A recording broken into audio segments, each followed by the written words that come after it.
here. We have quorum and we are live and ready to go. Thank you, Tracy. All right, so we'll call to order this committee of the whole meeting of the Council of the Town of Saugeen Shores. Welcome all members and welcome everyone watching us via the live stream this evening. We're glad that you're with us. The second item on the agenda is disclosure of pecuniary interest. Ask any member, excuse me, ask any member if you have one of those you'd like to declare. Seeing none, of course, you can do that anytime if you need to. We have no additions, deletions, or amendments. No open forum requests that I'm aware of. Are there any open forum requests? Clerk? No. Okay. So we're on then to delegations, and we do have one delegation this evening. It's from Mr. Greg Ireland, who's here. He's a Mattawash resident here to talk to us about sidewalks proposed on the east side of Mattawash Street. And I see Mr. Ireland there. So you have 10 minutes, Mr. Ireland. The floor is yours, sir. Well, thank you very much. First of all, I want to say good evening, everyone. Thanks for the opportunity to meet with you this evening in regards to the proposed sidewalk installation on Mattawash Street, as you alluded to. I'm speaking on behalf of a group of homeowners in the neighborhood, and it's in regards to this proposed sidewalk that's being installed this summer over the short distance on the east side of Mattawash that runs from South Rankin to Gosford Street. Our goal is to offer a more pragmatic solution that'd be more beneficial to the community as a whole, and also in keeping with the tone and the culture of Saugeen Shores. Our suggestion would be probably more prudent to take on projects and invest in the community in areas where the whole community can benefit. And, you know, we know at this point the partial amount of the funds for this project have been provided by the developer. It's our understanding that they are in favor of them being directed to another more sensible endeavor in the area. What we've done is we broke this down into areas of concern, and then we want to come up with more viable solutions and offerings and suggestions that maybe you could take into account in this matter. First of all, the areas of concern, number one, Mattawash Street is currently, and as we know it, will be a dead-end street for its lifetime. There's no outlet, and as a result, it's not a very high traffic area that's used by the whole community or the town. The sidewalks are only deemed for a small portion of the street and will only be on one side of the street as we've suggested. And as a result, they offer a pathway to no through destination. They go midway down the street and they would stop, maybe to be finished in the future, but at the end, they don't exit anywhere other than to the street. Number two, if this was to happen, it's our understanding that the west side of the street would not be a no parking zone. As a result, if cars were parked there, this would push traffic towards the east side of the street, which is the side that would have the sidewalks. And in the winter and the rain, it would be quite dangerous for any pedestrians that were using those sidewalks. Number three, this is not a high traffic area that requires sidewalks for safety. When we met with on our street, the town planning and development group was very kind enough to come out and meet with us in late June. We had asked them if there had been any monitoring the streets or nearby streets in terms of traffic and usage. They said that had not been done to this point. There are other areas nearby that are very high traffic, such as South Rankin itself and Shore Road, just to the west of us. These are streets that are used by not only the whole town, but area residents and tourists alike. And from a safety perspective, these streets would be the highest traffic areas, probably north of the bridge. They're the most dangerous for pedestrians in the vicinity. It's very often on any given time, you can see people walking their dogs or just walking on the street, and it's used by cyclists along with cars and trucks at the same time. So it could be suggested that possibly a safety study be done to prove this and show these numbers for the future development. Number four, the area north of the bridge was very appealing to the residents as it offered a cottage type feel, a little bit more removed from the town as you crossed over the bridge. And it's a reason why most of us have purchased homes in this area. That is something that shouldn't be lost in the charm and the character of Saugeen Shores. Although there are walking and footpaths and sidewalks in other areas, there are areas that offer that cottage type feel and quaintness that make this area very appealing for people. And having said that and offered up those areas of concern, we also want to come up with some viable options and solutions and see other needs that may benefit our community as a whole. First and foremost, the most logical option is a continuation of the sidewalk on the south side of South Rankin that extends to Scubby's Point. Currently, this sidewalk is finished only for a small portion. It goes from Highway 21 right over to where Mattawash starts, and then it abruptly ends and becomes a gravel walking path that runs all the way to the parking lot at Scubby's Point. And this is one that is used by all residents, including those from the south side of the bridge and from tourists as well. This gravel pathway is pretty uneven. It's hard to navigate for all users, most especially handicapped people with walkers or wheelchairs and limited mobility, along with elderly and parents with strollers. In finishing this, I think it would be a great extension to offer, for all people from Saugeen Shores, or especially Southampton, and tourism alike. Number two, the parking lot at Scubby's Point is currently gravel. It's used by a high amount of traffic for people that are fishing, viewing the lighthouse, and even people that come to rest and eat their lunches there on their lunch breaks. And as a result, the amount of traffic that's on there spreads a lot of dust and gravel toward the houses of the local residents nearby. Number three, possibly directing the funds towards finishing the walking paths that extend from the bottom of Metcalfe and Gosford Streets and go down to Shore Road. They're curvy, kind of an S curve at the moment, and very hard to navigate. And number four, putting in sidewalks on the south side of Shore Road. This is the most dangerous and highest foot traffic in our area. This road is used by, as I said earlier, by pedestrians and cyclists on a daily basis. This type of pathway would probably go hand in hand with the current pathways along the shore roads and other parts of Saugeen Shore, such as on the distance between Southampton and Port Elgin currently. So what we wanted to be able to do was draw your attention to some of these other areas. The most important probably being the continuation of the sidewalk on South Rankin that extends to Scubby's Point. Thanks for your time. I realized I didn't want to take up too much of your time. We only had 10 minutes, but I wanted to make it as clear and concise as I could. So once again, thanks for your time. Also being open-minded to listen to the residents of your proud community. It's very much appreciated to be able to share our suggestions with you and offer up some new ideas.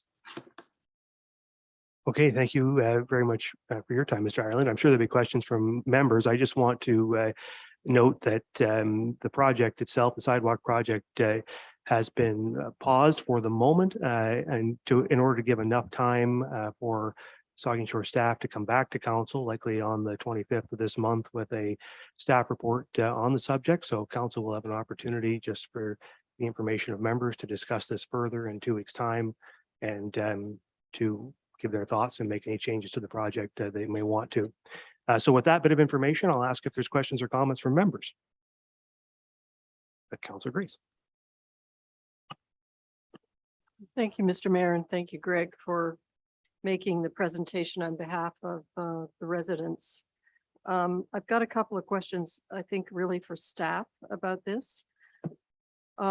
So I just wanted to confirm that the current contract for this project has gone through an RFP process. It was in the budget and it has been awarded to a contractor or to a construction company. This CAO. Yeah, sorry, through you, Mr. Mayor. Respectfully, I'm happy to hear the questions to staff tonight. I think our choice would be to respond in the staff report when we come back with the details. Okay. Instead of me guessing, we'll have accurate information. Okay, maybe I can just ask the rest of the ones that I had down. Sure. That are in my mind, that I think are important to answer. So then my next question is, can the money that has been set aside for this contract, can it be redirected to another project in town? Something, an alternative like Mr. Ireland has suggested, perhaps. And if the project was canceled and the money was redirected, would the town lose any money? And if so, how much? Yeah, so those are good questions, Councilor Grace, and I think staff will commit to answering them in their report in 2 weeks' time. Are there further questions from members? Vice Deputy Mayor. Yeah, thank you, Mr. Mayor, and thank you, Greg, for your presentation representing the residents out there, and did a little bit of research on that neighborhood. And there's currently 35 existing homes and room for 12 more, so full build out 47 homes in that area. And I guess my request to staff, perhaps with the follow-up report, there was one request for suggestion for a no exit sign. I would like to, take a look, see if that may be a possibility. And I'd written down perhaps I'd like to have clarification in the report that the residents have mentioned that there definitely is no exit now or in the future. I'd like to have that verified, that road, it does go nowhere. I think that's important to know that for a fact in the report. And I also like to know if there's actually plans for the future for a biking path at the north end of that development that would exit off onto South Rankin. I think that would be interesting to know that. And, if that's the case, I like also staff to think about, the sidewalk question, of course, but, what about on-road 4-foot wide bike lanes on each side to get from that path at the north end out to South Rankin? I'm not saying that, must be done or has to be done. Council make that decision, staff, but is that an option? And, yeah, those are the things I was hoping, Mr. Mayor, that covered off in the report. Yeah, I see the CAO taking notes over there, so I'm sure we'll get answers to those questions. Councilor Grace. Thank you. I had just had one more question that I had written down, forgot to ask, and that's to staff. Are there other funds available for the projects that Mr. Ireland mentioned? The walking path along South Rankin and perhaps even paving the Scubby's Point parking lot or making it a little more finished than it is now. Thanks. Okay, Councilor Dubinsky. Yes, thank you, Mr. Mayor. Just one question, and I know it will be brought up in a couple of weeks, so through to the CAO. Although the partial funds for this project have been provided by the developer, it is our understanding, and this is part of what's in the report, that they do not have any issue with them being directed to another more sensible endeavor. And my question is this true, or is it even allowed? And I think that'll come up in a couple of weeks' time in the report. All these questions are very important, and we do have to wait for that report at the next council meeting. Thank you. Yeah, that's right. It's a complicated matter in that we're dealing with a project that's already been awarded and gone through a pretty complicated process, not just in the last year, but over several years, collecting funds through development agreements. So several agreements involved, including an awarded tender. Council has to be mindful of all of its responsibilities as it makes decisions on this. And I'm sure our staff will provide us with all the information we need to make good decisions on behalf of the whole municipality on this matter. So we are going to get that report in a couple of weeks, and we will have a fulsome and complete debate on it at that time. Any other questions or comments at this moment? So thank you again, Mr. Ireland, for bringing this to our attention, and tune in a couple of weeks and we will be discussing this matter. Perfect. Thanks again, everyone. I appreciate your time. Have a very nice evening. You too. Thank you. Take care. Okay, so now we're on to reports of municipal officers and committees, and 7.2 general government reports. We have a couple of reports there. The first one is a staff report on the council chambers upgrades, and our IT specialist, the CAO, is going to take us through this report. CAO. Yes, thank you. I'm sure everyone in the room appreciates how I'm an IT specialist, Mr. Mayor. So covering off for some vacation. So be kind, not too technical of questions, please, tonight. So the report in front of you is looking for direction to undertake a request for quotation process to update the council chambers by providing a more automated and seamless online experience, both for council staff members and the public viewing our council meetings. In the report, there were a summary of the proposed upgrades and the advantages that would be available with doing these upgrades.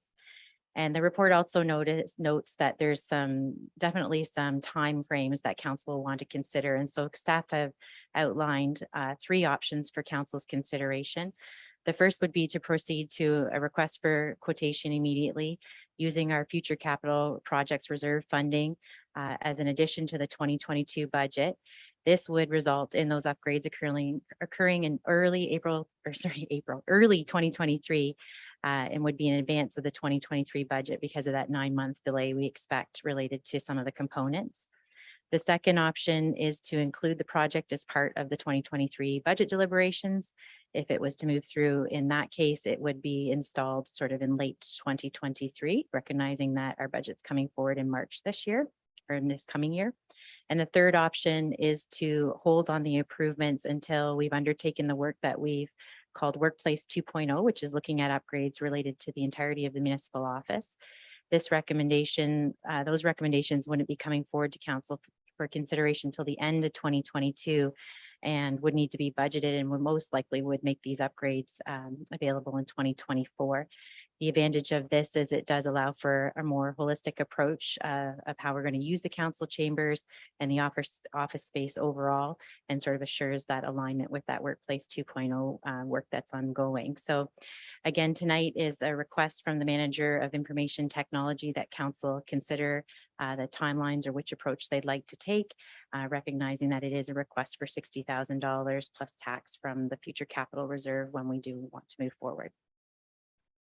So there is a recommendation, and I'll read it. It's recommended that council approve the modernization of the council chamber upgrades, including cameras and audio equipment, up to $60,000 plus applicable taxes, and provide direction on the timing of the purchase. So, so the recommendation is really only a partial recommendation that we have in front of us. With what we're being asked to approve the $60,000 one way or the other, but we're also being asked to advise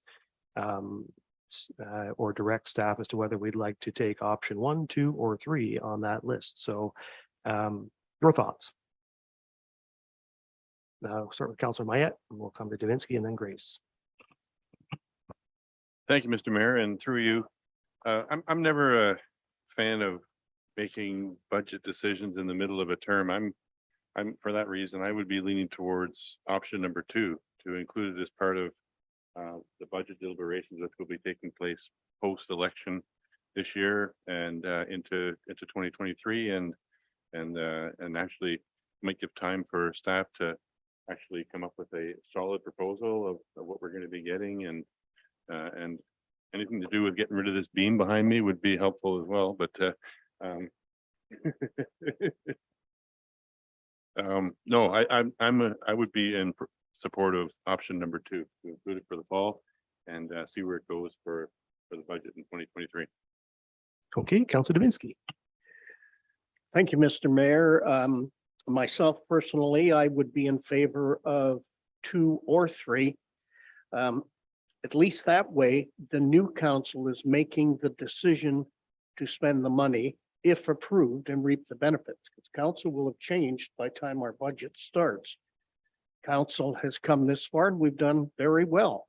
So a little longer, I don't think, is going to hurt. So I would go with number 2 or number 3. Thank you. Okay, Councillor Grace. Thank you, Mr. Mayor. I think that it's important for us to go ahead and do this, not necessarily right away. I can see the sense in my colleagues' arguments about deferring until the new council has an opportunity to consider this in the 2023 budget. But I think that we've seen the benefits of having the ability to have hybrid meetings and to try to make those as efficient and as accessible as possible to the members of the public and also to members of council and staff. Also, a consideration that's noted here is that the equipment would be movable to any future locations given reasonable lead times, so that I'm assuming that means that we could use it upstairs in the Rotary Hall if we needed to for a large meeting. And I know when we think back to some of the meetings we had prior to COVID in the Rotary Hall, there was a lot of staff time and expense in trying to make sure that those sessions were taped and accessible for the public or broadcast. And so I think that I'm totally in favor of moving forward with this equipment and trying to update as quickly as possible. I think I'd probably say it, you know, since we're nearing the election period, it would be reasonable to wait until the new council has an opportunity to debate this during the 2023 budget discussions, but I'm in favor right now, and I'll go with 1 or 2. Counselor Smith. Thank you. Through you and further to Councillor Grace's point, related to the transferability of resources and assets upstairs, if there were to be any predicted instances where we may require a larger audience, or if that was going to be predicted prior to the next election or even during, that may be a consideration as well. And also the, you know, we talked about resources in those instances, but I think, and correct me if I'm wrong, I know we've transitioned quite easily to the utilization in this room, but when I came in today, my computer was even turned on for me. So I suspect that there's work being done behind the scenes to limp us through this, that if those staff efficiencies gained even a portion of that money back, I would support option 1 if it was able to our already burdened IT and clerk staff to support them in getting through these technical hurdles. Okay, you know, maybe I'm just nostalgic, but I sure miss having people in here. And I would hate to have to wait until 2024 to see that. And not only people, but our own staff. I tell you, I've been pressuring the CAO to at least bring the staff back into the room for about 3 months now. And she says, well, you gotta wait because we don't have the capacity to do that. And so I understand. I certainly appreciate what councillors Mayette and Davinsky are saying, and their prudence is, I certainly appreciate that outlook, and I don't disagree with it. But I also know that if we wait until the budget is approved in March of next year, it will be the beginning of 2024 before at a 9-month delay before the next council could see its own staff in the room or see the members of the public. And, you know, not from a standpoint of fear of COVID, but from the standpoint of being able to offer the public the level of interaction that I know they like. Like, people like being able to see our faces like this. They like being able to interact at home and have this exchange, but we also need to be able to do business in a way in here that doesn't have our staff cutting out on us and have all these issues, right? Like, we need to have a better system. So I really would like to do number 1. I'd really like to provide the option to get this done and have it, even if we start now, it won't be till into the next term of council. And so that's my preference, and I'll just put it on the table. Vice Deputy Mayor. I come in tonight thinking about 1 and 2, and I wanted to hear the comments around the table, and I'm not a real huge fan of making budget decisions like Councilor Mad and Davinsky before new councilors come in, but I just think after listening to what you're saying too, Mr. Mayor, I think we're delaying the inevitable. I think that with what we've seen with COVID and people wanting to be connected to council meetings and showing the facial and you know, our presentations up close and making those changes, I think why wait till December 2023? I mean, it's going to happen. It's going to happen. We're going to get this change made, and I really do believe after listening to the comments, we need to move ahead. So I certainly would be supporting number 1 this evening. The Deputy Mayor. Thank you, Mr. Mayor, and through you, and thank you, councilors, for all your thoughts on this. I'm a technology person. I believe in implementing as fast as you can, getting what we need. Take a look at where we were 1 year ago. You know, we had a device with us. There was no such thing as hybrid meeting. And as the mayor said, we do need to get people back in here and involved. By pre-approving and getting the money to IT, they'll be able to fix the little issues that are still there and make what happens with the new council seamless, rather than the new council having to come in and see it for themselves and waiting and waiting. So I've been a number one supporter the whole way. That's my choice, Mr. Mayor. Councilor Wyatt. Thank you. And Mr. Mayor, and through you, certainly I appreciate the different perspectives and certainly I also agree with getting the best technology available. Two things. One is, it could be that, you know, there's all sorts of boards and councils and organizations that are pushing to, you know, have some sort of technology like this, and it's an emerging area. And even as the deputy mayor pointed out, we've come a long way even in the past year from the way we were running. And there's all sorts of other technologies being developed to improve on this. It could be that next year there's an even better technology out there or a more efficient way of doing this, and even to be cheaper than what we're looking at right now. So that may be a reason to think about going forward, letting it play out. And just one thing I don't quite understand is this is going to put us all back closer together to have a larger audience room. Is that what we're understanding here? Or are we gonna, please don't tell me we're gonna have plexiglass partitions like they do in King Gardens. I sure hope not to see a Fishbowl. Yeah, thank you for the question. Through you, Mr. Mayor, and I did warn not to ask me too many technical questions, but I don't think, as the mayor said, it's not a response to COVID at this point. It's a response to wanting to keep the hybrid option with the public being able to view online and for us to run the council meetings here in person.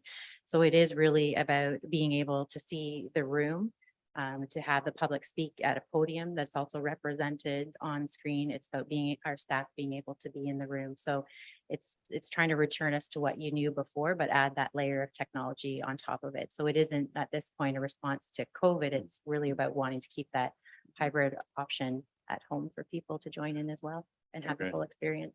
More than what we have right now. That's correct. Yeah. Okay, Right 'cause now, we're- we can't have the public in the meeting with us.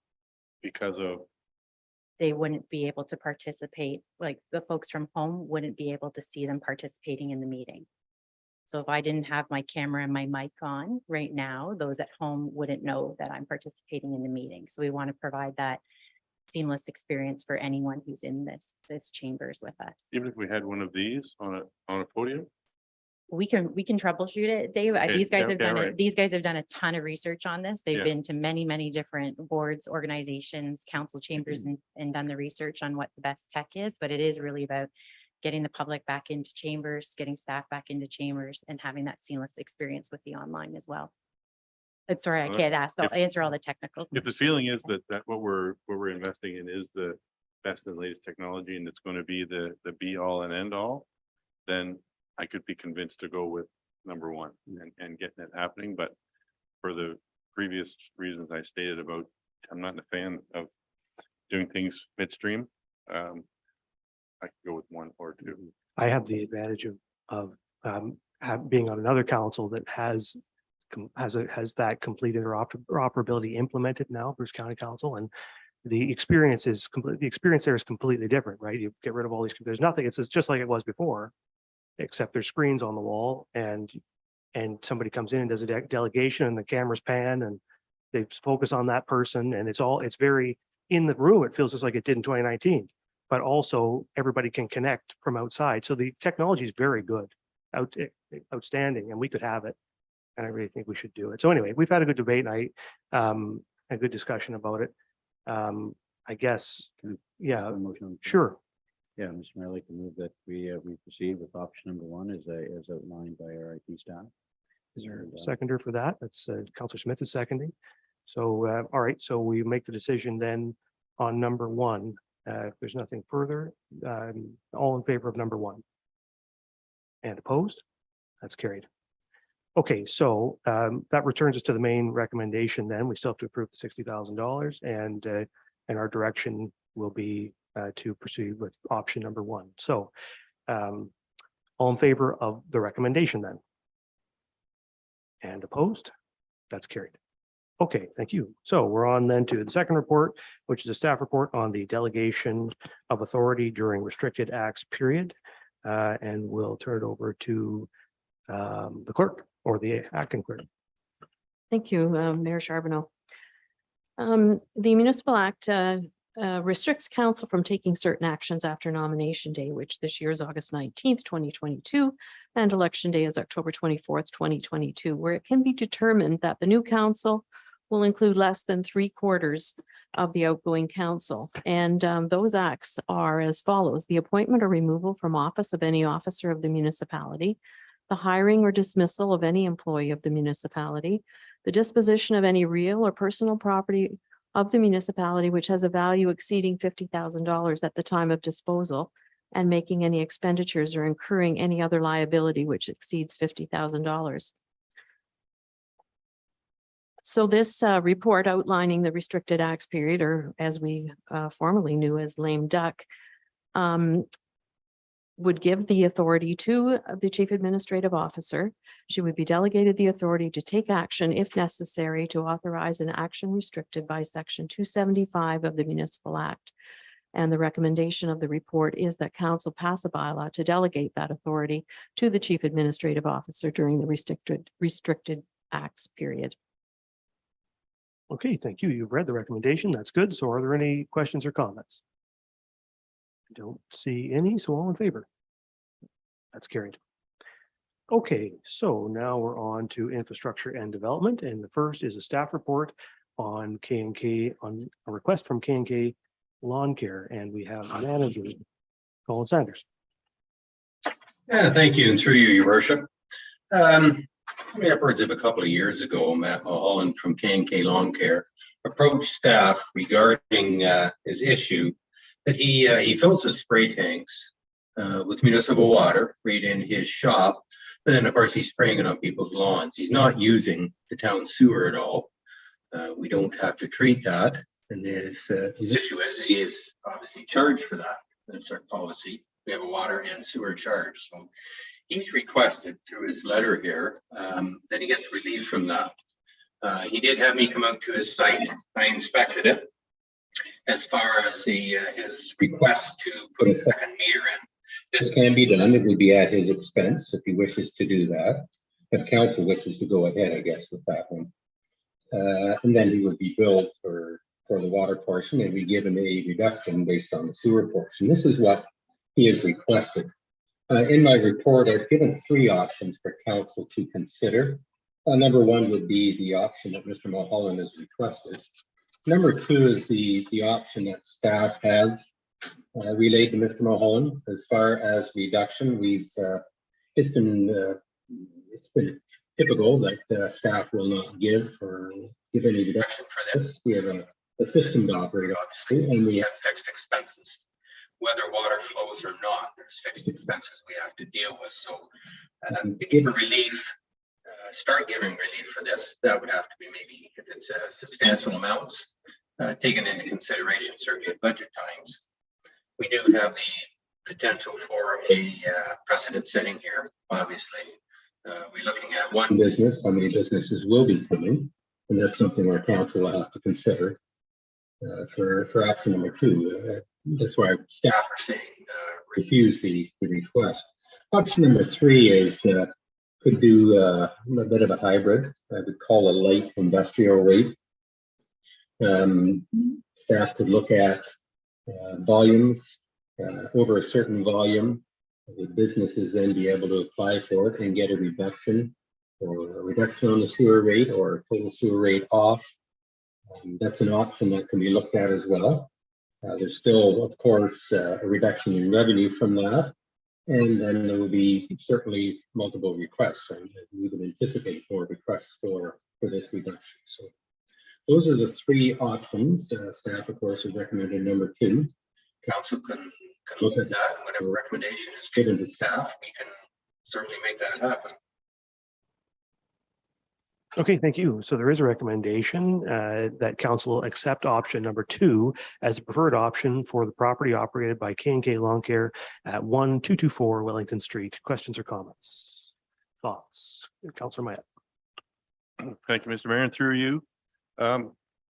When reading the 3 options here, option number 2, which is being recommended, there's a statement there that says to operate the system and ensure that the system does not need to rely on municipal taxes. Just a point of clarification. And I'd like to bring this up whenever possible, is that the water and sewer system does not rely on municipal taxes. It's the user pay system, and any revenue that's generated or used has to come from water and taxes, and that's the rule of law. But I think it somewhere on here, it talks about the fact that there's a bulk, further on, there's a bulk water station, filling station located at the water tower. And this seems to me a more likely solution that Mr. Mulholland should take advantage of, and I'm not sure if he's aware of, but take advantage of the bulk water system. And presumably by doing that, he's achieving what he's trying to do, which is to purchase the water without paying for the sewer portion, if I'm reading it correctly. Is that the case? If I could answer through you, your worship, the bulk water station is more expensive than what Mr. Mulholland would be paying the water and sewer. It's not cheaper. You don't get the sewer rate off with that. The reasoning on that is we have administrative costs for that. Companies have it. It would be, say, people doing, well, any of the back trucks, any of that type of thing. You need bulk water, they'll go there and they'll fill it up. They have a key, and then they are billed on a monthly basis of what they take. So there's administrative cost to that. Plus there's capital expenses and annual maintenance to keep the system going. So we can't sell that water just at what our standard water rate would be as far as our meter system. So it ends up being more than what the water and sewer would be combined, their bulk system. Okay, so that's a more expensive option for him. That's So correct. he's just filling up his tankers off of is it a 1 inch or a 3/4 inch line that comes in through a normal municipal supply line? I believe he has a 2-inch line that he's filling them up with.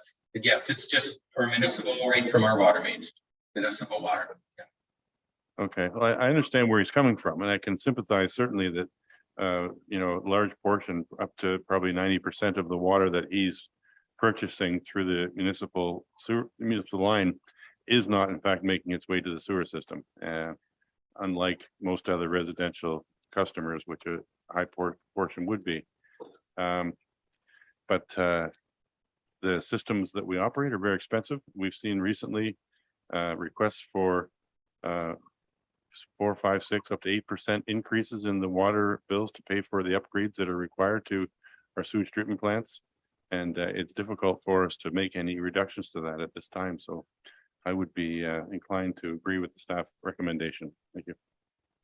Okay, thank you. Further comments? Vice Deputy Mayor.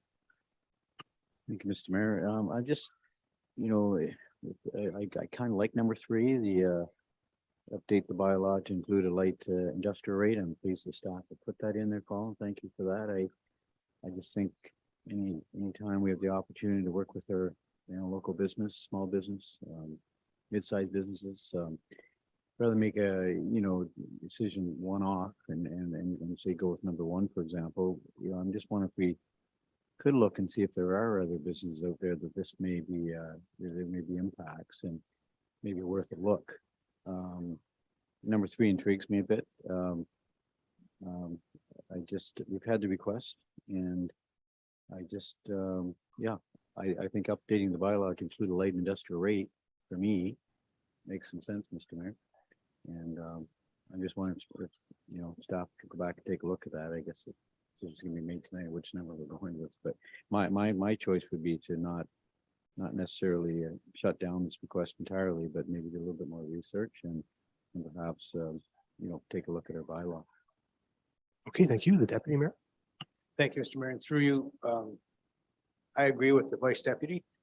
Right now, I think we should leave it as number 2, but have staff do a report and come back to us with, because it would be budget implications to see if we could come back with a light industrial rate, because as Colin has mentioned, there will be other businesses. We can't just do this wholeheartedly or willy-nilly, but get a report and maybe have that come back as a 2023 budget implication. I think you'll find that if council were to select option 3 tonight, it would be several months before an answer would come back. It would almost certainly come back to the next council, probably in the new year. So I suspect what I would ask council to do here is give staff clarity. Don't select option 2 and expect them to do option 3, if you know what I mean. If you want it to be option 3, make it option 3 And they'll come back, but it'll be a while. So, and then whatever budget implications, it'll all be part of the report when it does come back. So let's pick a number and give them direction. Is there further questions? Well, we have a resolution. I guess you can override it with a motion. It's just it's just a recommendation at the moment. So if you want to make a resolution, you can. There's a recommendation. You want to consider the recommendation as written? I guess my comment would be, I mean, I agree that I don't really see any harm in reviewing the option of looking at a light industrial rate. We could, as they say, it'll come back in a few months and council at that time can decide whether it makes sense. It may make sense and it may not. We may end up back at option 2, but I think, but I think that, we've had this request and I know there are probably others who would make a similar request and we could look at it. Staff suggested it's possible. So I would support option 3. So I won't support the recommendation in favor of going with option 3. So anyway, the recommendation is there on the floor. If there's no further discussion, I'll ask all in favor of the recommendation. 1, 2, 3, 4 opposed. 2, 3, 4, that's defeated. So the recommendation is defeated. So so why don't we consider option 3 then? Maybe defeated too. We'll consider option 3 then. So all in favor then of option 3. Yeah. Yes, certainly. So by approving option 3, everyone stays on option 2 until we get reports back and then update a bylaw. Is that the idea? That's right. I mean, no change until, as I say, probably sometime next year, given the staff's workload, council will get back a report that will say, here's what a light industrial rate would look like. And then the council at that time will say, yes, we support that, or no, we don't. Councilor Grace. Thank you, Mr. Mayor. The way number 3 is written, it says update the bylaw to include a light industrial rate. It doesn't say consider or come back with a report which would discuss the pros and cons of updating the bylaw. What it says is if this option is chosen, staff would draft up the proposed revisions and bring it back to council for review to pass the revised bylaw. So they would revise the bylaw, they'd bring it here and council would say yes or no. And if council says no, the world stays as it is. Okay. So any other questions or comments? Well, make sure it's clear. Oh, sorry, Colin. I'm looking around the room and not at the screen. Colin. Yeah, I just want to add to that. That was just for the option number 3, just saying we could update the bylaw. If council looks at it and wants staff to bring back a report with the implications and possible, some possible thoughts for the bylaw, for the restrictions, we can certainly do that. It doesn't necessarily have to be change the bylaw and bring that in. We can bring a report back. Absolutely.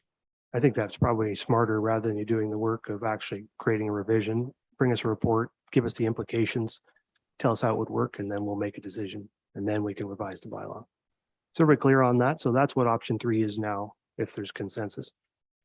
Seems to be consensus. You're clear on that, Colin, Kara? Okay, so we're now considering option 3. That is option 3. All in favor of that? That's carried. All right. Tough ones tonight. Jeepers. All right. Options. They keep giving us options. Number 3, staff report on Spence Street subdivision. Oh, no, sorry. I'm number 2, staff report. Transfer of stormwater management pond and wooded land, Summerside subdivision, Jay Posner, supervisor, development services. Yes, thank you, Mayor. This first one is, though it feels like what the heck is the town bringing a report to take over land or facilities that were already operating? Well, this one is a little unique, and I'll explain. Having that stormwater pond designed as part of the Summerside development was certainly part of the overall project for the Summerside development. It was us taking over it that is a little unique. In this case, it's not just the pond that's being recommended to be acquired, but the entire 26-hectare holding between the ridge and the other land that the town already owns. And so we need direction to acquire this land for this as it's described. And so that's what the report is there for. Okay, there is a recommendation that council authorize the transfer of part 3, reference plan 3R 9253 to the town of Saugeen Shores. Questions or comments? The Vice Deputy Mayor. Thank you, Mr. Mayor. I had a good chat with Mr. Pride today, and he actually sent me an email, sent me an email just to talk about the number of acres that we're talking here. And, south of concession 10, this brings to the total 195 acres of protected woodlands, Saugeen Shores. That's pretty incredible. And in the north of 10th concession, there's another 90 acres that's been protected for quite some time now. And so, close to 300 acres of protected lands. And that's a good field story, with all the trail systems that run through the woodland areas, and they're well used. And I know Mr. Pride is, I think he's had his hand on every one of those sections of the trail to develop, or the majority of them. And I just want to again say thank you to Brad Pride and Kathy for all the great work they do with trail development. And Jay, this is a good news report, and close to 300 acres of protected woodlands for future generations. So it's just good work. Thank you. Yeah, it's a great example of how we can, when approving subdivisions, work with developers to preserve large tracts of significant woodland, right? When we approved the Summerside subdivision, this agreement was made that, what was that, Jay, a decade ago or so? And we've slowly taken, this is the last parcel, about 27 hectares that we're taking possession of tonight. And as you pointed out, by Deputy Mayor, about 80 hectares, 190 odd acres in our hands. And that was the result of a negotiation, a discussion with the developer, where the developer recognized that the preservation of those woodlands was valuable not only to the community, but to his own or their own development. And so you see how how those things can transpire and how they can work out for the benefit of the whole community. So I think it's a real, you're right to point it out. I'm glad you pointed out the contributions of the Prides and all those who've been involved in this development, because it's a great piece of woodland to permanently preserve. Are there any further questions or comments? I don't see any. So all in favor? That's carried. All right, now we're on to the final one, a staff report on Spence Street subdivision pre-servicing agreement supervisor development services. Yes, thank you again, Mr. Mayor. This one, for those that need some orienting, is the corner of Grenville and Spence Street. It's the northeast corner, highlighted on the map in the red coloring, just south of Hellawell Park. The subdivision was approved several years ago. The developer has been designing the works. Staff have reviewed the drawings, engineering drawings, are satisfied with the state of the engineering works, and as is becoming routine, enter into these pre-servicing arrangements, which allow the developer to work and protects the town to ensure that the future agreement related to the subdivision is sort of focused on what's needed at that time, which is in this case going to be parkland and the actual acquisition of those works over the long term. So I present to you the pre-servicing agreement. Okay, there is a recommendation that council pass a bylaw to authorize a pre-servicing agreement with SG Real Estate Opportunities GP Incorporated for the Spence Street subdivision. Questions or comments from members? The Deputy Mayor and then Councillor Grace. Thank you, Mr. Mayor. And through you, and keeping with the theme of tonight's first meeting, sidewalks. Jay, where are the sidewalks going to go?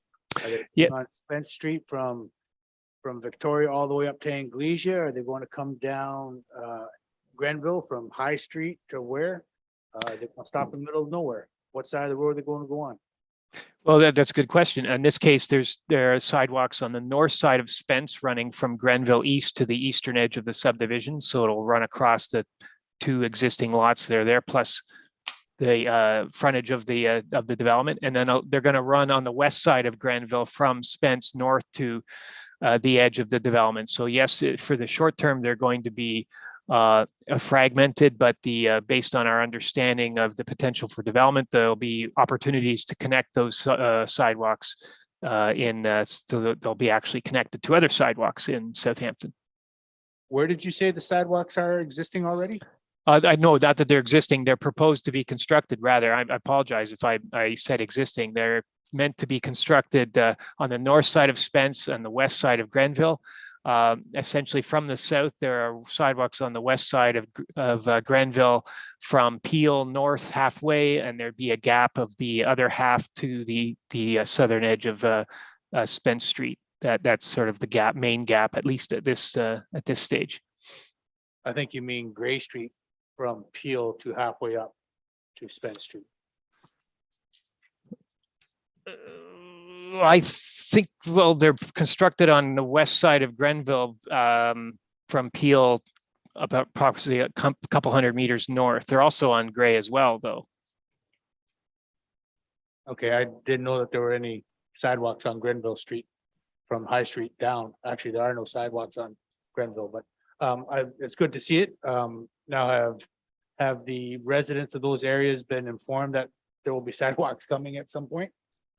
Yeah, so they, through the plan of subdivision process, they were advised of the development, and through this process and our normal conversations with the developer, we instruct them on how to inform the neighbors of the disruption that'll be occurring when the construction proceeds, and we equip them with information on how they can ensure access to their properties during the construction period.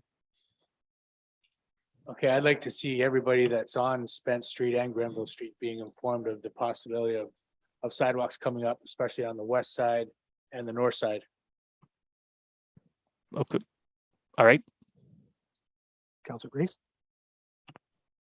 My questions are asked and answered. Thanks, Mr. Mayor. Okay, further comments? I don't see any. So you've heard the recommendation, then I'll ask all in favor. That is carried. Okay. Now we're on to 7.6 communications for committee of the whole action. And the first one is a letter from the Rotary Club of Saugeen Shores about the Labor Day fireworks. I believe they're asking council for $5,000. Am I in the ballpark there? I believe I am. Yeah, no, yeah. The customer was- Yeah, $5,000. So this is here for your action, discussion. Vice Deputy Mayor, then the Deputy Mayor. You know, this is one of the, I mean, Labor Day fireworks is something that attended by, you know, not tens of thousands, but thousands and thousands of people. It's a big night for our community. And here you've got the Saugeen Shores Rotary and Port Algon Rotary willing to partner together to put up $5,000, and they're asking municipality for $5,000. You know, it's not uncommon for municipalities to pick up 100% of the cost. You know, it's mixed throughout the province, but there are communities that municipality picks up totally. I think it's commendable that our two Rotary clubs are partnering together to raise these funds. The chamber have done a good job over the years and finance them, but I will be supporting the $5,000. I think that it's a fair offer from the two service clubs to step up to the plate and try and bring back our Labor Day weekend fireworks. It's something our community really enjoys. So, anyways, I would want a motion on the floor for that. Or, We will. I will certainly entertain that as a motion. So the Vice Deputy Mayor moves that we contribute the $5,000. Is there a seconder for that as we carry on? Councillor Mayette. All right, so that's up for consideration. The Deputy Mayor wish to speak. The Deputy Mayor. Thank you, Mr. Mayor. We know a number of people that come out. You just looked at Canada Day down the couple kilometers of beach in Southampton. It was packed. You were there, Mr. Mayor, you saw it. My question is, and this doesn't really matter, but did we subsidize the Southampton fireworks? No, I wouldn't think so. The town has never subsidized fireworks at all. No. Okay, thank you, Mr. Mayor. Further comments, Councillor Grace, then Mayette. Thank you, Mr. Mayor. If this was approved, where would it come from? Where would the money come from, since it's not in the budget? I think what we would do is we would give direction to staff to fund it. Staff would come back and tell us how they funded it. Councillor Mayette. Thank you, Mr. Mayor. Obviously, as the seconder, I think this is a good idea. It's been a number of years since we had Labor Day fireworks. This is a very labor-oriented town with the CW Center or Unifor Center and you know, a lot of unionized people in this town. We have a Labor Day parade. I think it only stands to reason that we should fund this and support it with $5,000. Also, in conversation with the president of the Saugeen Shores Rotary Club earlier today, we were talking about there's been recent news stories of the effects that fireworks has on dogs and birds and fish, and you know, the general effect of the noise and the light. And he says that for coming years, he's researching doing a laser light show as opposed to fireworks, which is a movement that's happening in that industry. not only is it less destructive because of the noise pollution, but there's less pollution, there's less smoke. They rely less on imported Chinese fireworks. There's a whole lot of positive benefits to that. So hopefully in future years, we'll see something along those lines, laser show to celebrate. You put that along with music. So this is something that they're actually looking into. So I would just support it for this year and I hope that for the future, we'll see alternative celebrations. Thank you. Okay, are there further comments? Oh, Councillor Jakes and then Davinsky. I just know from being in Festival Events Ontario regarding fireworks, you can get fireworks right now that make no noise. So I'm wondering if that might be an option if the Rotary hasn't ordered. We might be able to do that, and at least that alleviates some of the complaints from pet owners or horse owners, if we could. I don't know, just a suggestion. Okay, Councillor Davinsky. Thank you, Mr. Mayor. I too will support the $5,000 expenditure. When you think about it, the Rotary clubs in our community, along with all the other service clubs, do phenomenal work. And we have a lot of things that we wouldn't necessarily have if it wasn't for those service clubs. So I support this. Coming back every year, I'm not so sure, but I certainly support it this year because it's the first year that we're out and about and enjoying activities. So I will vote in favor of this. You've got the CAO.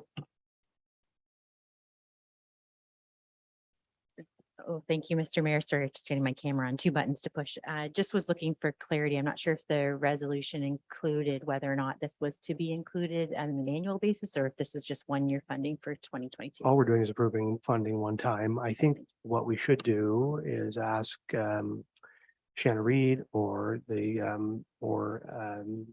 Jill Root to, as we approach the 2023 budget, to reach out to the organizers of the Canada Day fireworks and Labor Day fireworks and talk about what the situation looks like going forward so that the next council has the opportunity to put something realistic in its budget. This is not the ideal way to do this, right? I mean, we shouldn't be fun. As we've already done a couple of these tonight, we really don't want to be approving these funds mid-cycle. So let's start that conversation now for next year and talk about what kind of sustained funding they might need going forward. But so for tonight, we're just talking 2022. Yeah. Make a suggestion, Kara, that there is $10,000 set aside in the budget for the trolley, which is not operating this year, and I'm just thought that's one option that you may want to access funds from those trolley funds that were unspent in 2022. If I may, Mr. Mayor, just to respond to that, we did do an update to council that we have partnered with the chamber and we've made a submission to the Bruce Powers Net Zero project with regards to the funding or the trolley and potentially converting it to electric. So I do want to just keep that expression of interest kind of top of mind with that funding. I think, the municipality has $5,000. The administration will find it and they'll let us know where they found it and we won't have funding. It isn't an issue. We'll just get the right pool of funding to get it from. So you've heard the resolution. I'll ask all in favor. That's carried. Okay. So now there is 7 communications for your information. Any comments on any of those items? I might just ask, there is the piece of correspondence from Bill Bowden of the Southampton Residents Association about the official plan and development in Saugeen Shores, raising some interesting points. And I just wonder perhaps maybe to the CAO or the Supervisor of Development Services, if he's still on the line. Obviously the SRA and I suspect many other people in the community are interested in the OP process and we embarked on it and it's sort of in the ether. And I just wonder, can you tell us where the OP review is at and where it's going? Thank you for the question, Mr. Mayor. I'm not sure that I'm prepared to tell you that tonight, but what we could do is potentially bring back an update report from staff on where the work is at. I think that would be good. I know the SRA and I'm sure council would be interested to have a report on that. Are there any other comments on any of these? I don't see any. So, okay, we'll go on then to reports of department heads. And the first one is an information report on the municipal service delivery review implementation update Q2 in CAO. Thank you, Mr. Mayor. This is an opportunity for the administration to update council and the public on the progress that we're making with regards to implementing the municipal service delivery review. So this was an organizational structure change that was approved by council on November 8th, 2021. Council through budget deliberations also approved the first phase of the implementation of the new structure in 2022. In the report, I will just highlight a few of the pieces that are scheduled to move forward in Q3. If folks are interested, they can look at what we have accomplished up until June.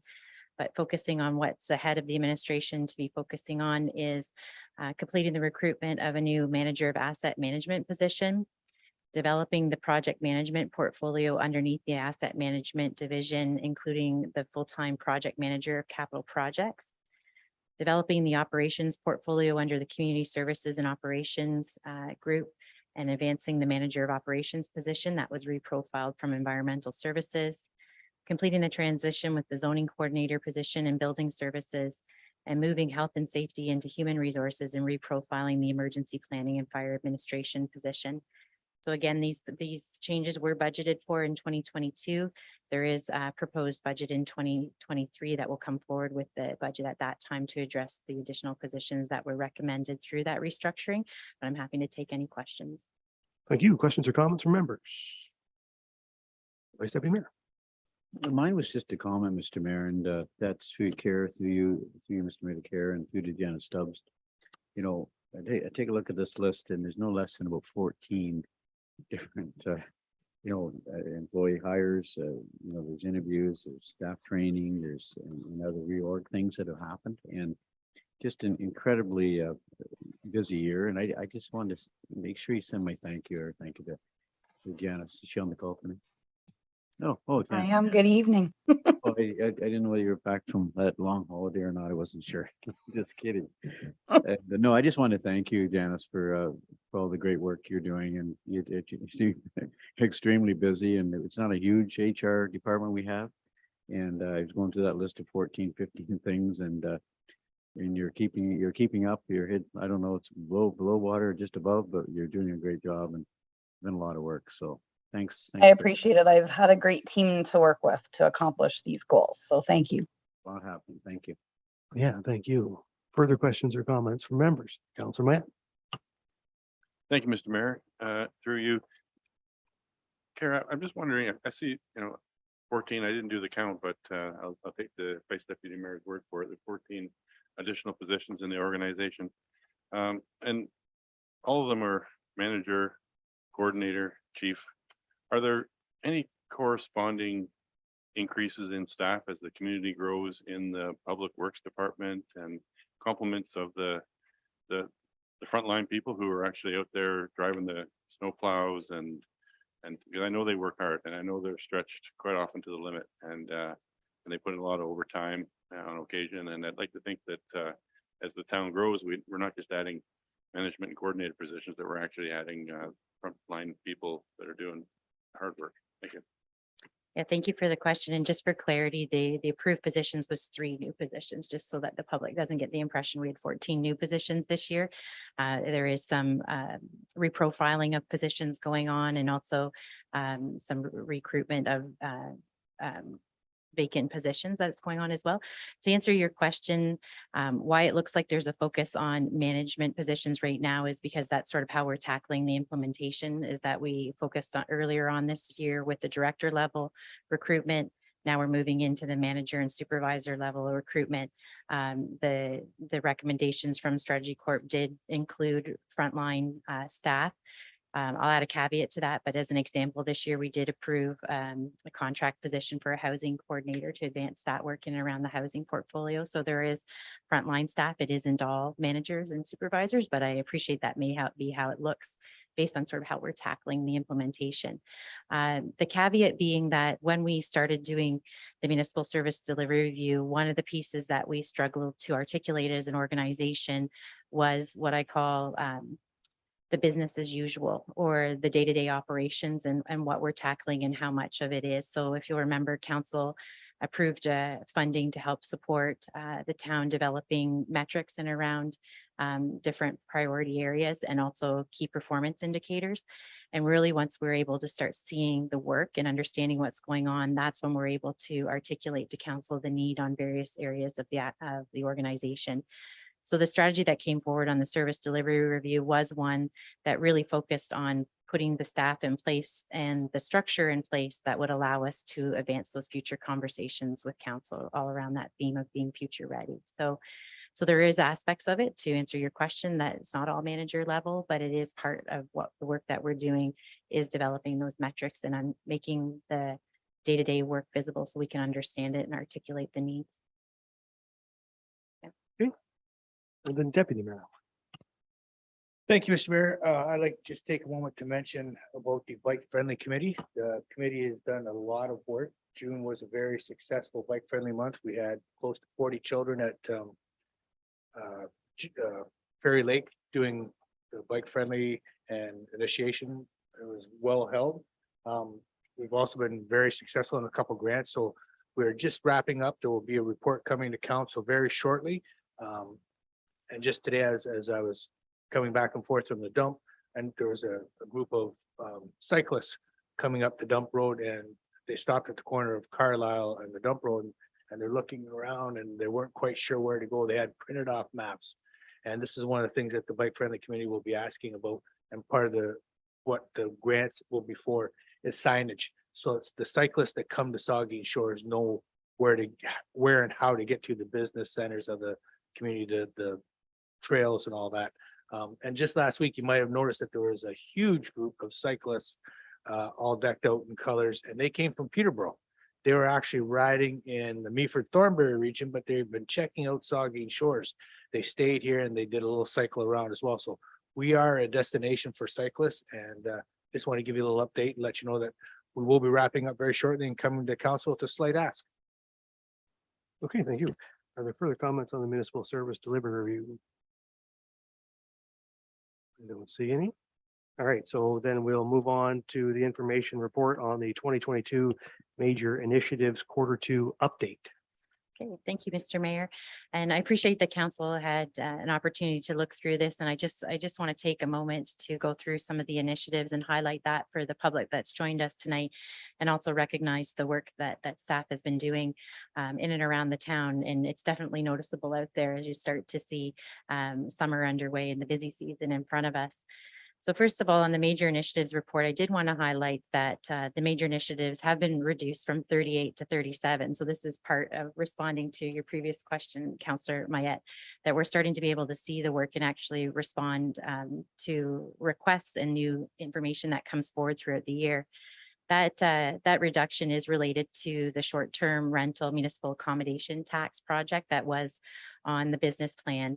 And we took a look at it and thought that that would make sense to defer it until we've moved forward. One, developing the additional residential units policies, which were important to consider in our housing portfolio, and then be able to tackle this at a future time. So that was one that's been sort of deferred, not lost, but deferred from the 2022 work. Overall, we are trending around 45% completion, which is just about right when you consider we're about halfway through the year. Another project that was deferred was the Helliwell and Jubilee Parks, and this work has been deferred until spring 2023. A couple reasons there. One, it was really important that we made sure we did the outreach and the communication in and around this project in our summer months when it is our busy season.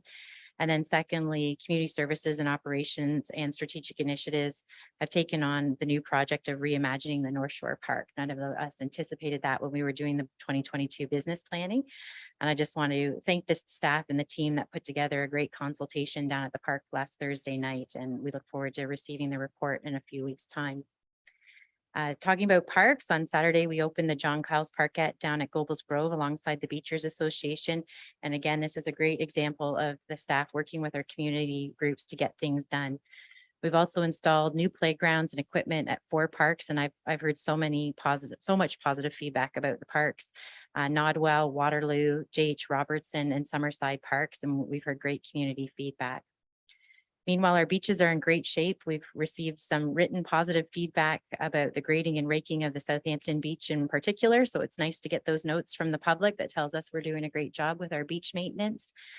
We also paved the parking lot around Jerry's Fries in conjunction with another paving contract, which allowed us to make the parking more efficient and create some more dedicated, accessible parking spaces at the waterfront. Two other big projects that are on their way. I know council's very familiar, but for the folks joining us tonight, we've hired both prime consultants for the Aquatics and Wellness Center and for the LaFont Sports Park Phase 2. And these facilities are really showing the commitment of this council to the residents' needs as we grow and as we continue to grow. That comment around growth is the key word in and around our office, and the building permit activity is trending around the same as last year. So again, very high. Some notable non-residential builds that are coming up include the expansion of the Holiday Inn, retail commercial development on Devonshire Road, and the Bruce County Paramedic Station just down the street from here on top. I can't remember the road name. Mackenzie, thank you. Our planning team is carrying out some really great community engagement right now related to our housing portfolio and looking at moving forward those housing goals. And when you talk about housing, you end up talking about infrastructure as well. So we've closed tenders on the Southampton landfill entrance, and we soon will be releasing a request for proposal to redesign the Southampton wastewater treatment plant. We plan for that award to go forward in Q3. Switching gears to our corporate services staff, the finance staff has set up a new budgeting software called Questica and plan to roll out those modules to all budget users this month. So this will really help staff as they plan to use the software to build the 2023 business plan for council's consideration. Council also approved a new purchasing and procurement policy, and staff are working on transitioning other financial policies and procedures over the next quarter. This may not sound exciting, but it's exciting to some of us that we received a grant to digitize our records management system. So we're really looking forward to selecting a proponent in August, which will help us complete that project, which we got funding from the province of Ontario for by February next year. 2022 is also a municipal election year, which means that our clerk's office is very busy supporting us in carrying out the vote, preparing those accurate voting lists and training election assistants. Also, our IT group is also preparing devices for polling kiosks that will allow the public to electronically vote in a very secure way.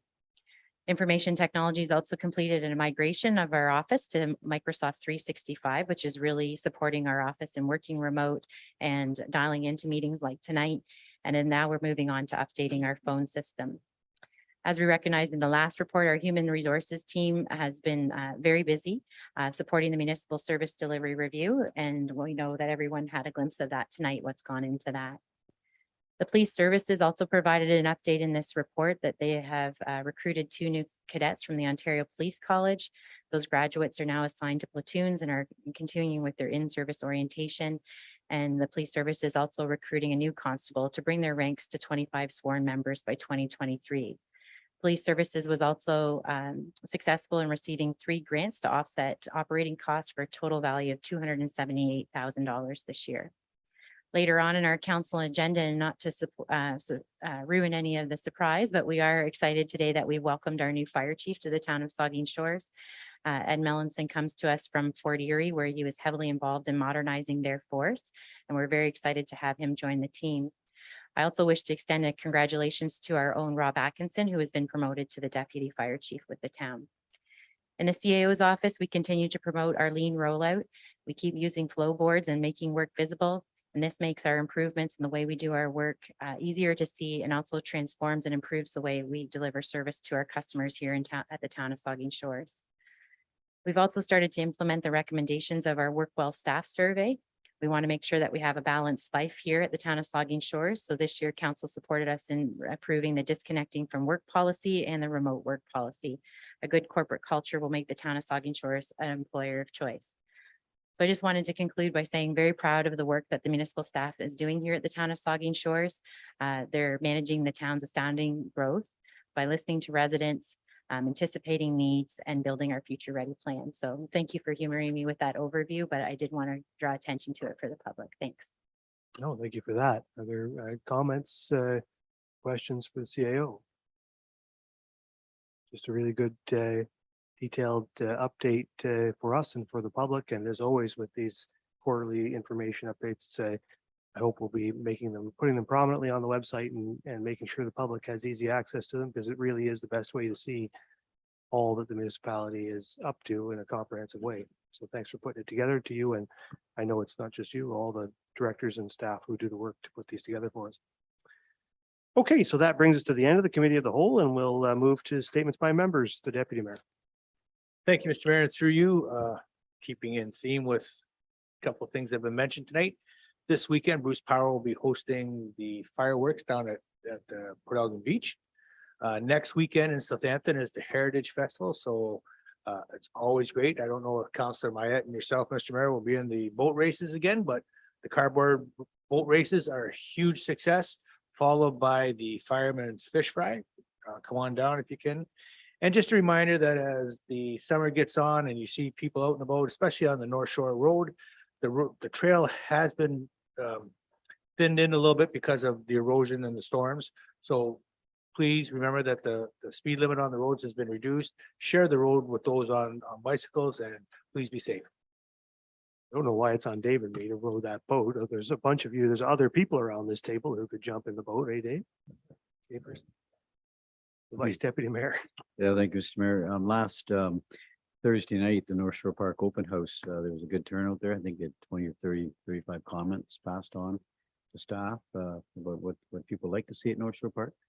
And I came a little bit later in the night, but it thinned out a bit the crowd. But I just want to thank Community Services Department, the panels they had set up and the format. I thought there's a lot of good information shared, a lot of good information, and people were able to put the comments down on paper and let us know what they're thinking, what North Shore Park could look like. So that was good. And last Saturday, I just wanted my hats off to Greg Smaltz and Dave Reynolds, the entire all the board members from the Port Elgin Saugeen Beach Association celebrated their 100th anniversary, and it was a splendid day. And John Cowell's parquet ribbon cutting ceremony took place, and God bless John. He was a great guy. He was loved by so many, and it was so fitting that parquet was now named the John Cowell's parquet. So I just want to thank Greg Smalls, particularly, and Dave Reynolds and the whole board for all the great work they did last Saturday. It was about a year and a half, and our community service department, Frank Burrows, about their staff, they really came through at the end, and the park looks just absolutely fabulous. So I just want to thank our community service department and operations staff. Thank you. Well, we're thanking people on that. We better thank you and Jean for leading the fundraising campaign to help build the parquet. You raised $50,000 to do that. I don't know who's raising more money in town. I'm going to have to go look to see if there's anybody raising more money at the moment than Mike Myatt. But anyway, thank you, and Jean, sincerely for your work at that. Councilor Jakes. Thank you, Your Worship. Just on the note about the North Shore Park, for those of you that missed it, your comments, suggestions and ideas can still be submitted until July 25th at 4:30.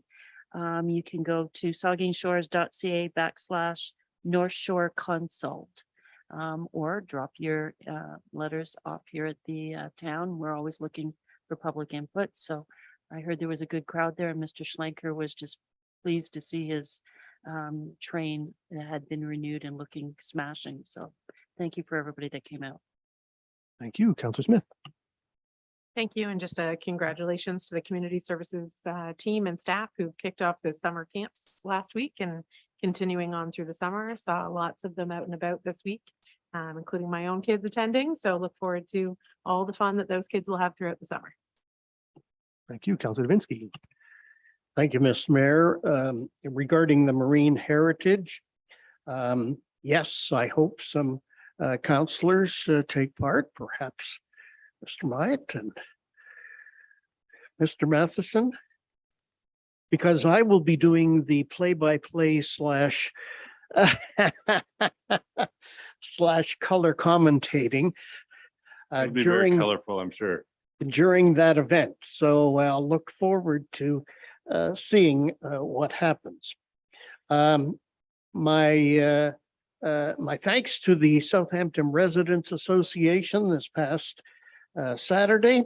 holding their annual general meeting. Lots of good information came out of that.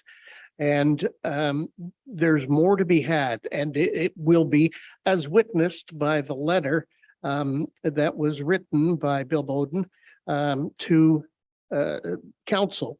I'm sure he and his cohorts will be here for a in-person meeting, a delegation meeting shortly down the road to say what's happening as far as the Residents Association is concerned. And finally, a personal note, I wanted to say congratulations to Bruce and Ruth Martin, who last Thursday retired after being in business at Home Hardware, Southampton Home Hardware forever. It was Martin's Home Hardware. The Port Elgin business has bought Southampton, and it will now be called Southampton Home Hardware. But congratulations to Bruce and Ruth Martin, a well-deserved retirement. Thank you, Mr. Mayor. Yeah, thank you for that. Councilor Grace. Thank you, Mr. Mayor. This afternoon, a large group of Marine Heritage volunteers gathered at the Southampton Harbor to welcome the 25,000th passenger on the Chantry Island tours. As the boat docked after its 1 p.m. tour, the 25,000th passenger was Bill Bruce, who it was a surprise for him. We knew it was happening, but he didn't know, and he was presented with a gift bag, and there was a little ceremony. This is just a testament to the hard work through the years of the Marine Heritage Society volunteers and the organization. It's had hundreds of volunteers that make their tours a success: captains, guides, cleaners, gardeners, carpenters, and other mechanically inclined people. People who work on fundraisers like the Marine Heritage Market, which is running through the summer on Fridays from 9 to 2 in the Southampton Coliseum parking lot. The Marine Heritage Festival coming up on the weekend of July 22nd to 24th has already been mentioned. Lots of great opportunities for everybody to have fun at that. I also wanted to just mention and thank tourism staff and the Chamber of Commerce who worked on the Canada Day event in Southampton. That was a great event with lots of participation, including the performance by the Southampton Community Band, led by John Wills. Great turnout of residents and visitors to that. And I also wanted to mention the John Kyle's Parquet has already been mentioned, but it's an absolutely beautiful site. If you haven't seen it, please go down and look at it. It was stunning. And on that Saturday, there was also the presentation of the Heritage Plaque from the Heritage Committee commemorating the history of Goebels Grove. So that's very interesting and a lot of great things going on. Thank you, Mr. Mayor. Yeah, thank you, Councilor Mayette. Thank you, Mr. Mayor. So many things happening, so many things mentioned. I attended a couple of them. So I won't reiterate all of those. I will be making an effort to get down to the Marine Heritage Festival and perhaps defending our canoe tug of war is the event that we are the reigning champions in. I will mention that upcoming on, before we meet again, on the 25th, on the 23rd to August 7th is the Chantry Chinook Derby. Again, this year, we're having a full 2-week Derby this year, 2 weeks plus the weekends. So if you haven't heard about it on 97.9 The Bruce, which is our major radio sponsor, tune them in and hear about it. And to that end, tomorrow night, if you're a bingo advocate, the proceeds from the television bingo, which apparently is very popular. I've never played it myself, but we don't have Eastlink where I live. But maybe I'm going to try tomorrow. But all half the proceeds are going towards the Chantry Chinook Derby, which obviously is a major funding source for the Lake Huron Fishing Club and the hatchery work that we do. So tune into bingo tomorrow night, get your tickets. And if you're a fisherman or you know a fisherman or you want to be a fisherman or a fisherwoman, then fisher person, then get your tickets for the Chantry Chinook Derby. You can fish from shore, you can fish from a boat, you can fish from the dock, you can fish wherever you want. Great prizes, $15,000 to the winning salmon, 7,500 to the winning trout. So that's all for now. Thank you. Okay, thank you. Yeah, most everything that I was at has been mentioned, although I will mention the opening of Three Sheets Brewery that a number of us were at a couple of weeks ago, which was you guys got all the way through all you guys and you still left something for me. Anyway, but it was great. It's a great new facility across from here in Port Elgin, and it's going to be a great success. And it's just great to see businesses continuing to invest in that. That's a big investment, major investment, that business. And it's just one of several business investments that are going on in the town of Saugeen Shores now. And we shouldn't overlook the significance of that, given the last couple of years we've come out of. And it's no small thing, because businesses have been strained for capital, and they've had a tough couple of years, but they still see promise and hope to invest in the town of Saugeen Shores. And that's just one of many examples that we'll be celebrating over the next couple of years, I'm sure. The Vice Chair, right? You might stand to be corrected, but am I correct? Boost Power fireworks this Saturday evening? Yeah, it's right. The Did the you Deputy mention Mayor that? I'm sorry, mentioned. I missed it. Yep. Nope. It's good to see them back. All right. So with that, we'll take a motion to adjourn. Moved by the Deputy Mayor, seconded by Councillor Grace. All in favor? Committee of the whole stands adjourned, and we will reconvene in council at 10 after 8.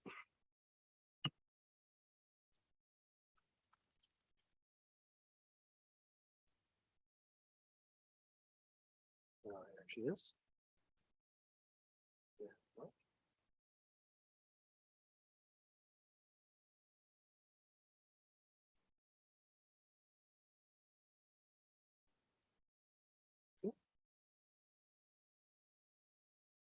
Okay, we are going to start.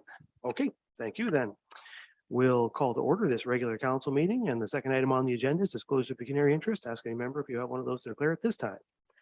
Seeing none, you can do that anytime if you need to. No additions, deletions, or amendments, no public meetings. We're on to adoption of the minutes. And sorry, I have a resolution that council adopt the planning committee minutes dated June 20, 2022, and the council meeting minutes of June 27, 2022, and note and file the minutes of the committee of the whole meeting of June 27, 2022 as presented. Is there a mover and seconder? Moved by Grace, seconded by the Vice Deputy Mayor.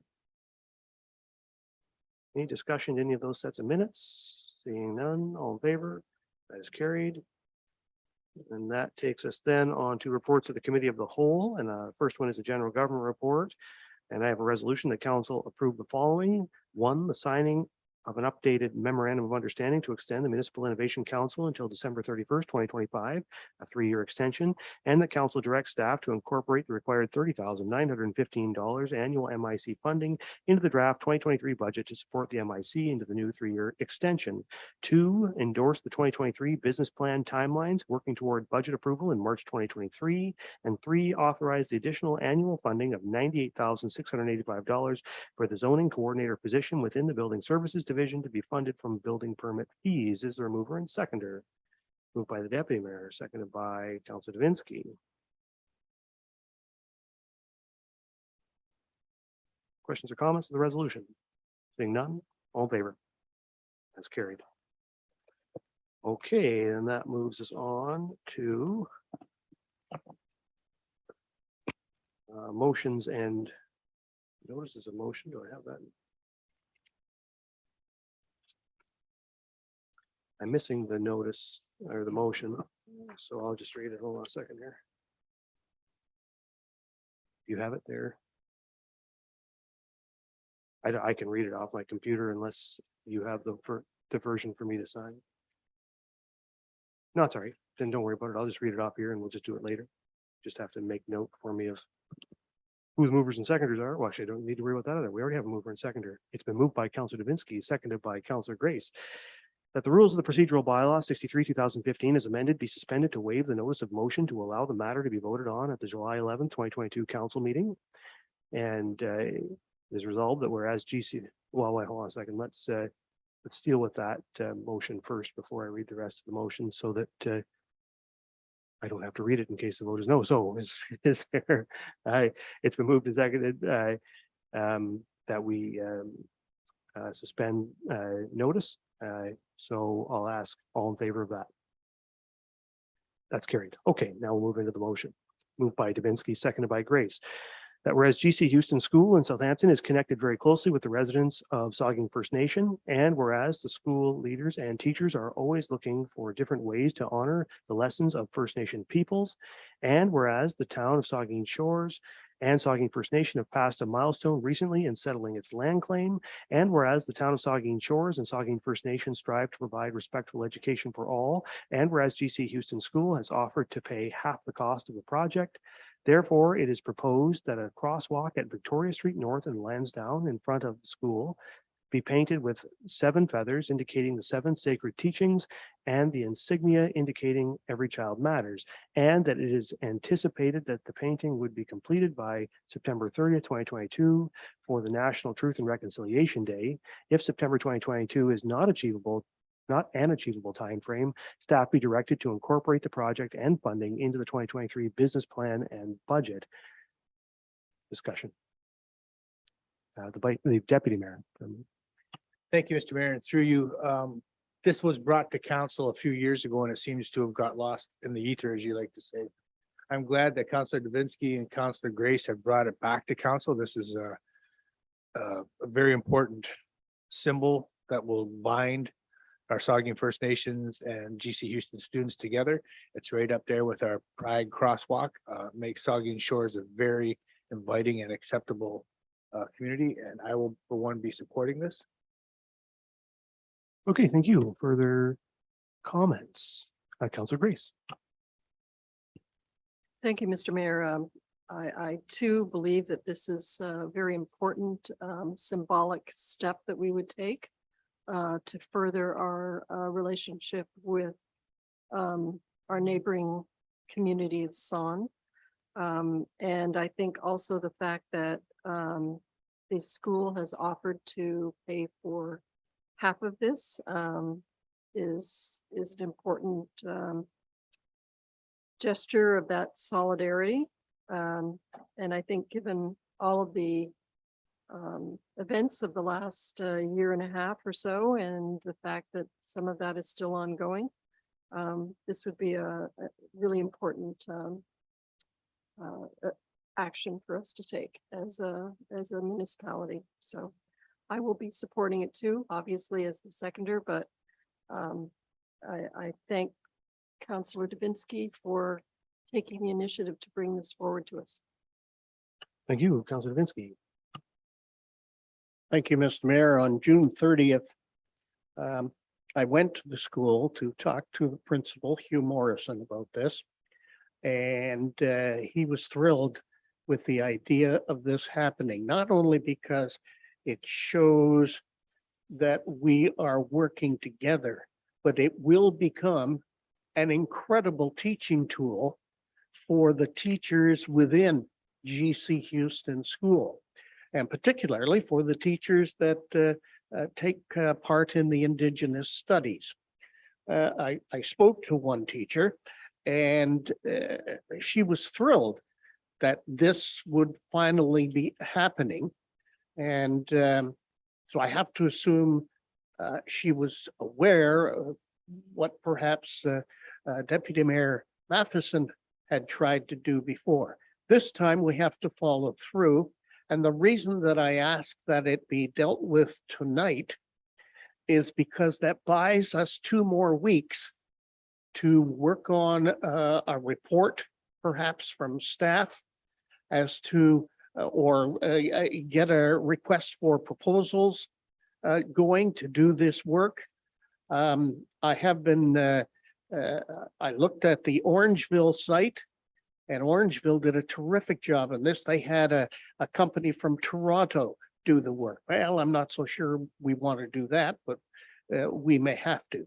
Fact of the matter is, I believe this is well worth it. And I thank everyone for apparently showing support for this project. Thank you, Mr. Mayor. Yeah, thank you. Are there further questions or comments?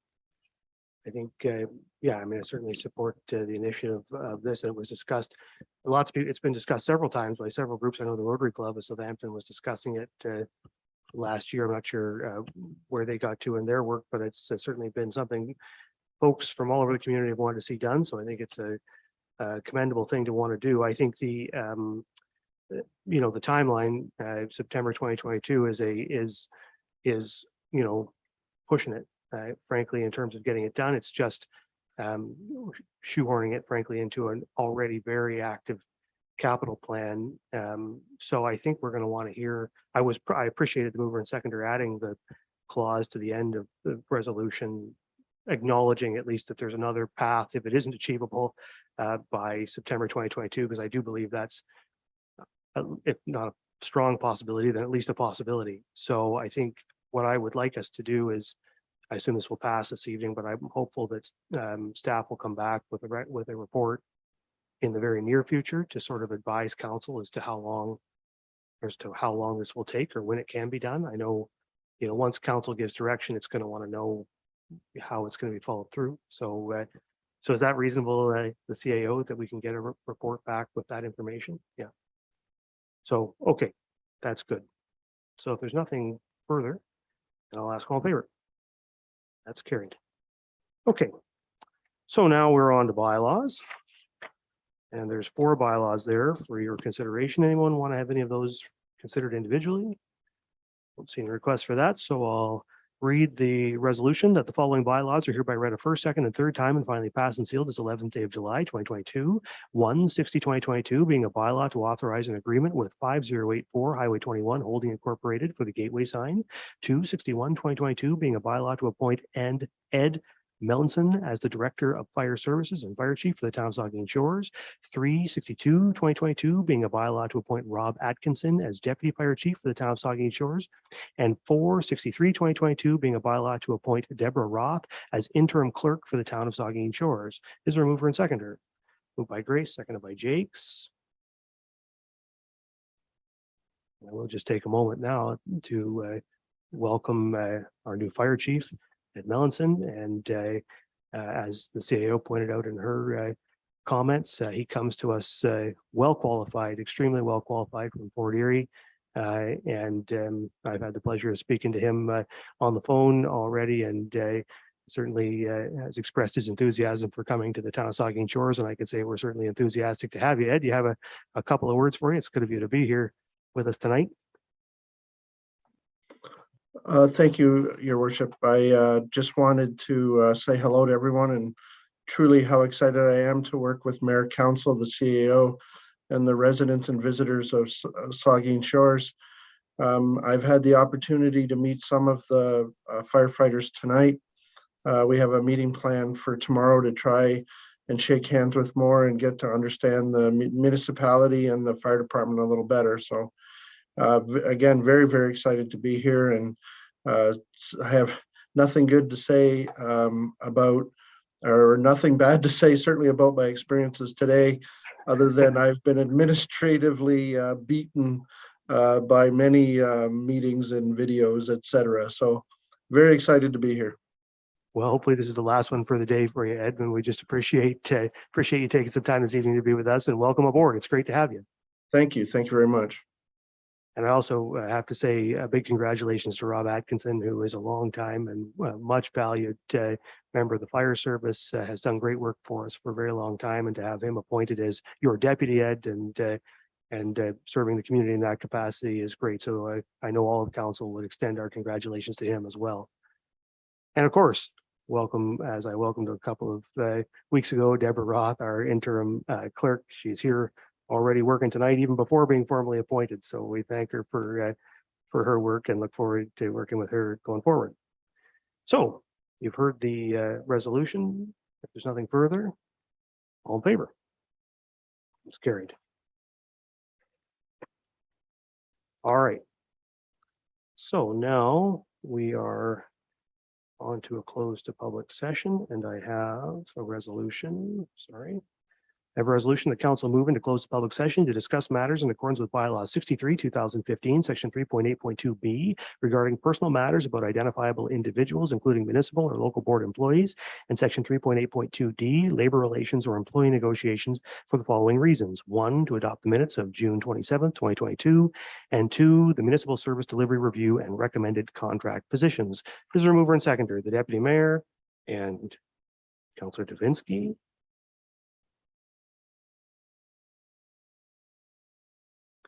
All in favor? That's carried. All right, we'll go into closed.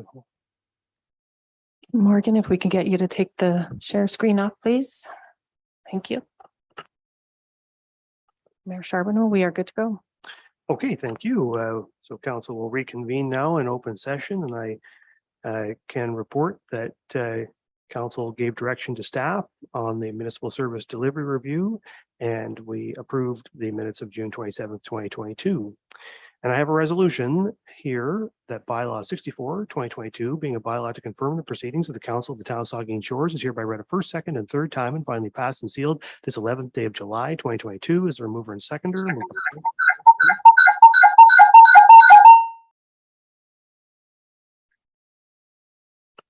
All in favor? That's carried. And I have a resolution that this regular council meeting of July 11th, 2022 hereby adjourns at 8:49 PM. Mover and seconder, Matheson and Smith. All in favor? Council stands adjourned. Have a good evening, everybody.